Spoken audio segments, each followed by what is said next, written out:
Hi everybody, I'm Gideon and this is my chemistry final. I was originally going to be doing something with fire, but it didn't turn out too well, so instead I'm going to be playing with elephant toothpaste.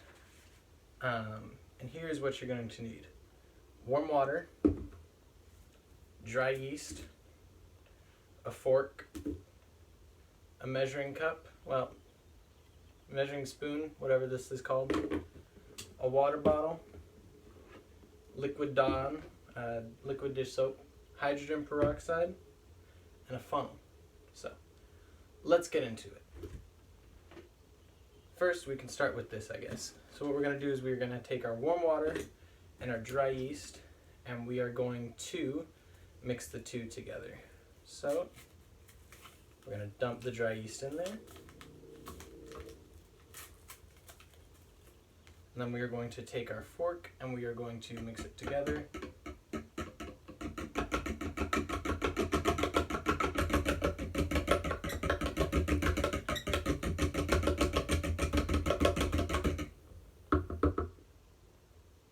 Next, we are going to take our cup and we are going to be putting in 1 3/4 tablespoon of hydrogen peroxide or Salon Care, either one works. So we're gonna need the funnel for this.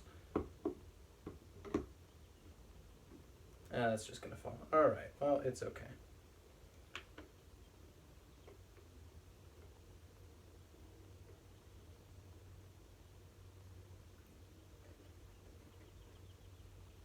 We can just do it like this. All right.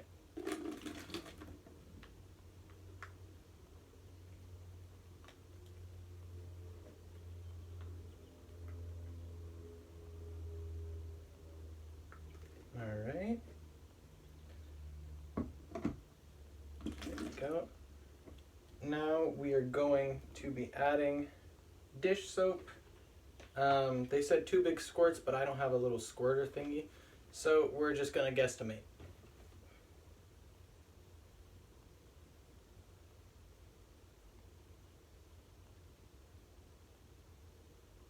I'll say that's about good. Then we are going to use the funnel and we are going to mix the two things together.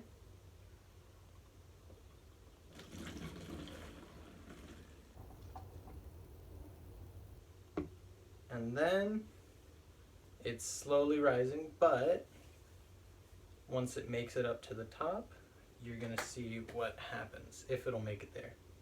I probably didn't do it right, so I'll probably do another take of this, but yep, didn't look like it made it, but I'll do another take. Yeah, it almost worked, I think.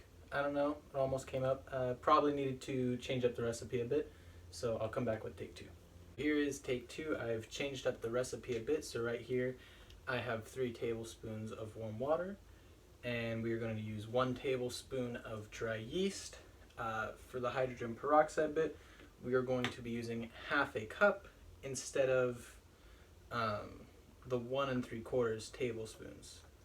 So we are going to start adding the hydrogen peroxide in.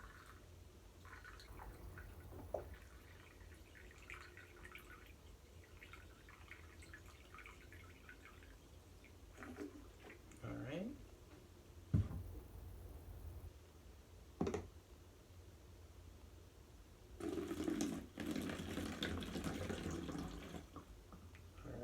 Half a cup. Now we are going to take our dish soap and add quite a bit.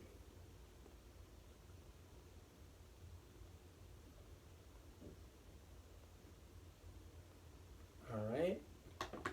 And I actually brought up some food coloring this time so we can change the color. I'm personally using blue and red. You can use whatever colors. It could be one, it can be multiple. It's up to you. Alright, now once we have that, we can just stir it all together like so. Now we're going to take our warm water and we are going to add a tablespoon of dry yeast to it. So open this up, got our tablespoon,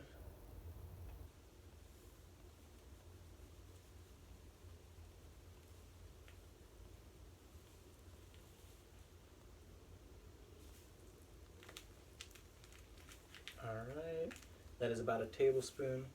So we'll pour that in there. Now we're going to take our fork and stir it in.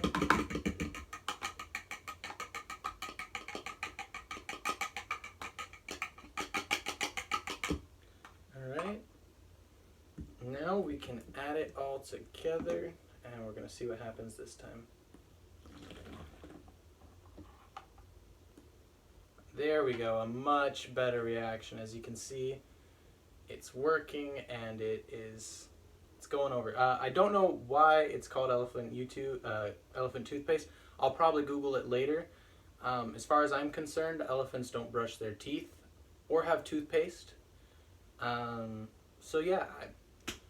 So what happened in the experiment was a exothermic reaction was caused, and the bubbles from the water in the dish soap were pushed up and out of the bottle, and the yeast acted as a catalyst which held everything together. So when it came out of the tube, that's why it looked like that foam, and that's why it was hot. Because one, it was an exothermic reaction, and two, the yeast was protecting it in a catalyst form. And the reason why it's actually called elephant toothpaste, yes, I googled this, is because it looks like toothpaste. It didn't look like toothpaste to me, but apparently it looks like toothpaste, and it's a lot of it, and it looks like an elephant would use it. The more you know. And yeah, that's everything. So thank you for coming. Thank you for listening. Peace.